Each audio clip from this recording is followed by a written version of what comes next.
Hello friends, good morning to my channel Modern English Classes. Today's topic is transformation of sentences. Friends, आज हम वाक्य परिवर्तन के बारे में आप लोग जाने होंगे कि वाक्य परिवर्तन क्या है। ठीक है, वाक्य परिवर्तन इसको अंग्रेजी में कहते हैं ट्रांसफॉर्मेशन ऑफ सेंटेंस। ठीक है, transformation of sentences, transformation of sentences. ठीक है, तो इसी पर हम लोग आज चर्चा करेंगे। उससे पहले, चर्चा करने से पहले हम ट्रांसफॉर्मेशन ऑफ सेंटेंस क्या है इसको बता दे रहे हैं। ठीक है, ये जान लीजिए पहले, सबसे पहले कि ट्रांसफॉर्मेशन ऑफ सेंटेंस क्या है।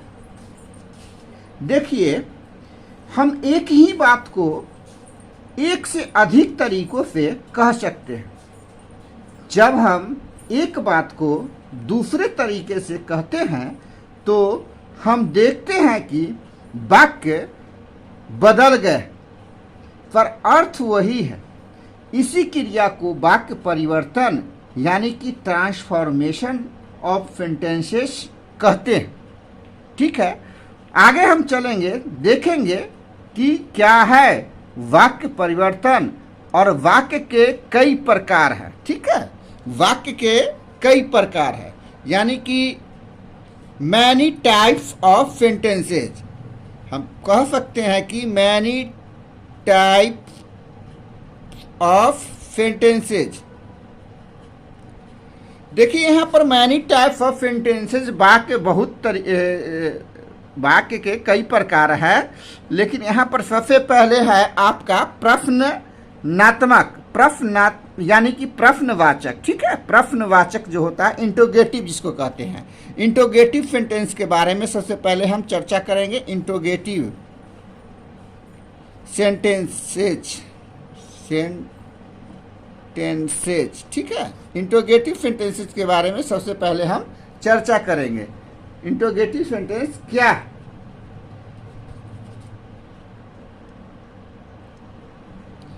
तो यहां पर सेंटेंसेज हम देख रहे हैं। सबसे पहले आइए कि देखिए कि एक ही बात को एक ही अर्थ होता है, मतलब दो बात हम बोलेंगे लेकिन उसका अर्थ एक ही होता है। यहां पर ले लीजिए, जैसे एक होता है प्रश्नवाचक, होता है प्रश्नवाचक। ठीक है, एक प्रश्नवाचक होता है जिसको हम लोग कहते हैं इंटरोगेटिव। ठीक है, इंटरोगेटिव।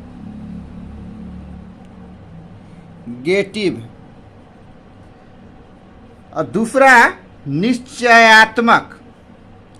निश्चयात्मक वाक्य होता है, निश्चयात्मक वाक्य जिसको कहते हैं एसर्टिव, जिसको हम लोग कहते हैं एसर्टिव। ठीक है, हम इसी दोनों पर हम चर्चा कर ले रहे हैं। देखिए, एक हम बोलते हैं इंटरोगेटिव सेंटेंस में, कोई इतना अपमान सह सकता है। कोई, आइए, कोई इतना अपमान सह सकता है, सह सकता है। ठीक है,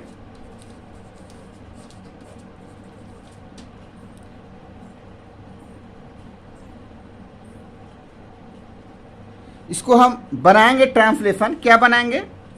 इसका ट्रांसलेशन हम बनाएंगे can anybody, can anybody, can anybody bear सच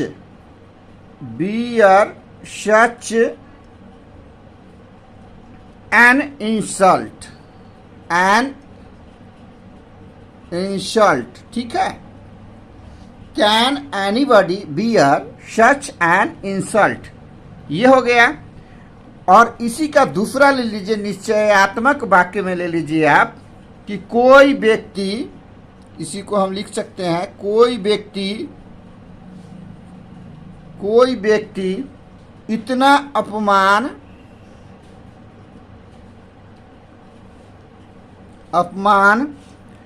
नहीं सह सकता। ठीक है, अब बताइए, दोनों एक ही चीज है। कोई इतना अपमान सह सकता है और कोई व्यक्ति इतना अपमान नहीं सह सकता, दोनों का एक ही अर्थ है। इसको हम बनाएंगे नोबडी। ठीक है, नोबडी कैन बियर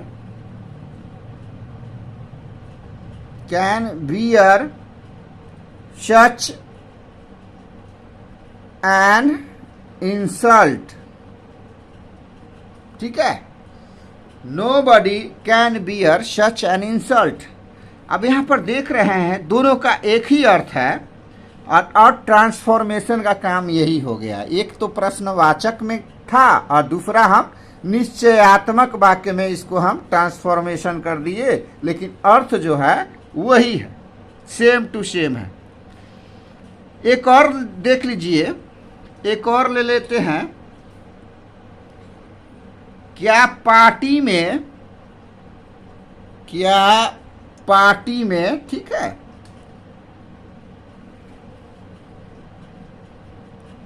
पार्टी में उन्हें आनंद नहीं आया, उन्हें आनंद नहीं आया। क्या पार्टी में उन्हें आनंद नहीं आया, तो इसको क्या बनाएंगे हम ट्रांसलेशन? डिड दे, ठीक है, डिड दे नॉट इंजॉय,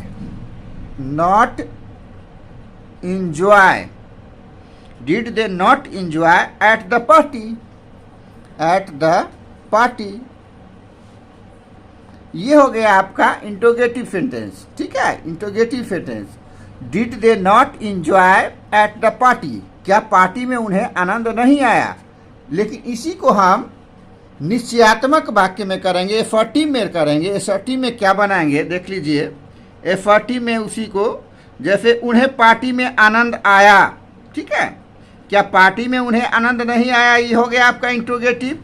और इसी को हम एसर्टिव में करेंगे, एसर्टिव में करेंगे तो क्या हो जाएगा, इसी को एसर्टिव में हम जब करते हैं तो क्या हो जाएगा, उन्हें पार्टी में आनंद आया, उन्हें पार्टी में आनंद आया। ठीक है, उन्हें पार्टी में आनंद आया, ये एसर्टिव हो गया। अब सेम टू सेम है, ये ध्यान दीजिएगा, सेम टू सेम है तो क्या हो जाएगा, इसका अंग्रेजी क्या हो जाएगा, they enjoyed at the party, they enjoyed at the party. अब देखिए, पहले हम इंटरोगेटिव में लिखिए, उसके बाद हम इसको क्या किए, एसर्टिव में बना दिए। सेम टू सेम वही चीज है, ट्रांसफॉर्मेशन इसी का नाम है। फ्रेंड्स, उम्मीद करते हैं आप इसको समझ रहे होंगे कि ट्रांसफॉर्मेशन क्या होता है। कोई भी इंटरोगेटिव सेंटेंस को हम क्या करते हैं, निश्चयात्मक यानी एसर्टिव सेंटेंस में बदलते हैं, उसी को हम लोग क्या करते हैं, ट्रांसफॉर्मेशन ऑफ सेंटेंसेज। लेकिन उसका अर्थ सेम टू सेम होता है, अर्थ में कोई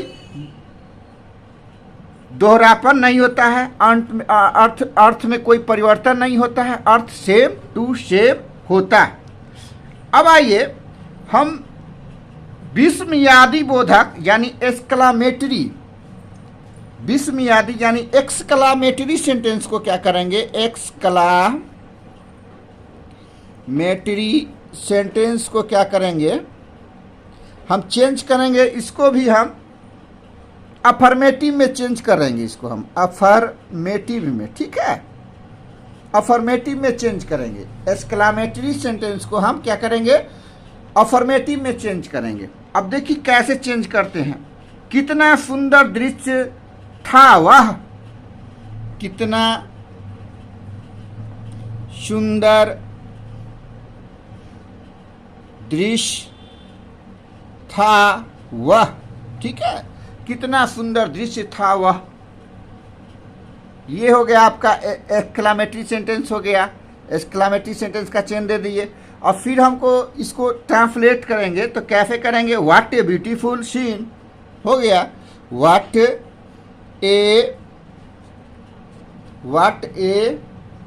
ब्यूटीफुल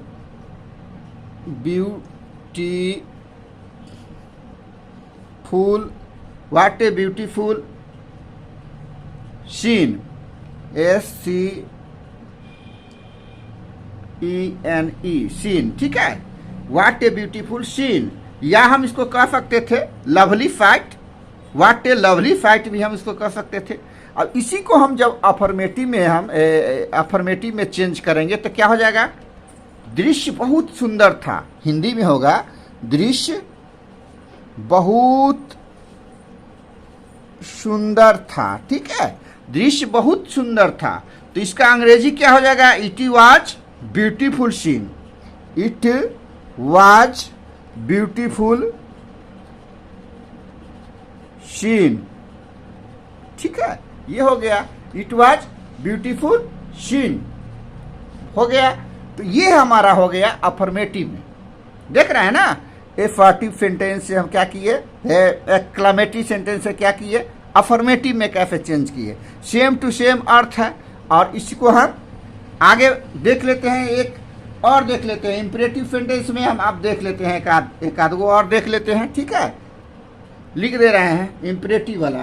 कृपया दरवाजा खोलिए। ठीक है, कृपया दरवाजा खोलिए। ये सेंटेंस आपका हो गया इंपरेटिव। कृपया दरवाजा खोलिए, इंपरेटिव सेंटेंस हो गया।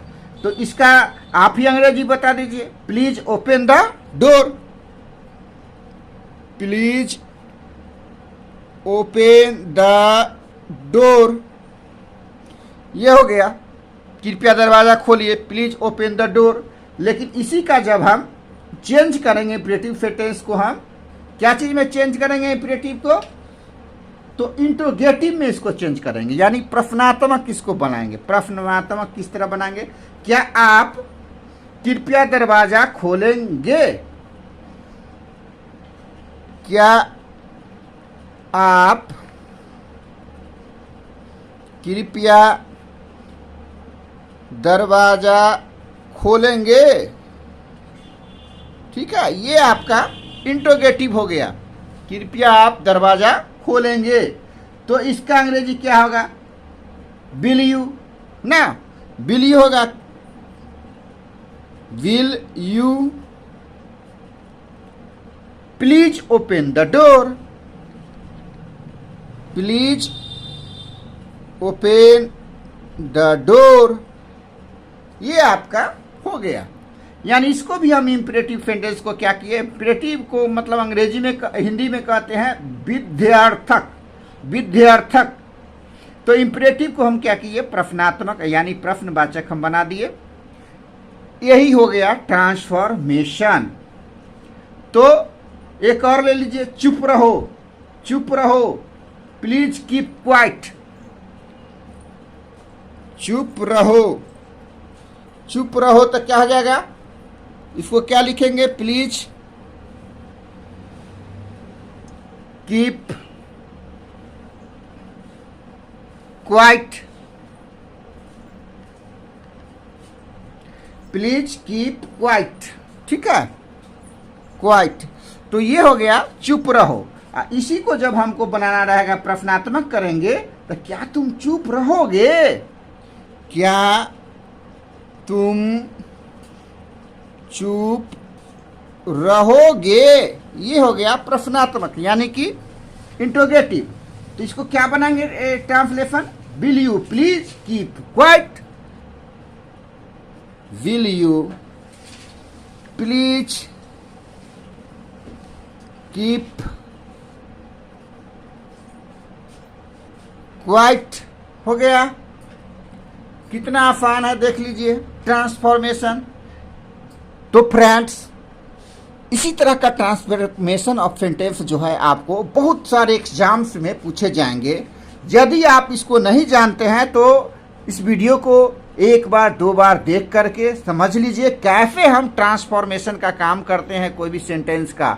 हो सकता है आपको कोई भी कंपटीशन का एग्जाम देने जाए तो उसमें इस तरह का क्वेश्चन आपको पूछ दे। ट्रांसफॉर्मेशन पूछता ही है, एकदम उम्मीद करते हैं कि यह सब इस तरह का क्वेश्चन आपको पूछेगा ही। तो हमारा वीडियो अगर अच्छा लगा है तो इसी बात पर हमारा सब्सक्राइब नहीं किया है तो सब्सक्राइब कर ले, और सब्सक्राइब किए हैं तो हमारे चैनल को आगे बढ़ाएं, अपने मित्रों को भी शेयर करें। धन्यवाद।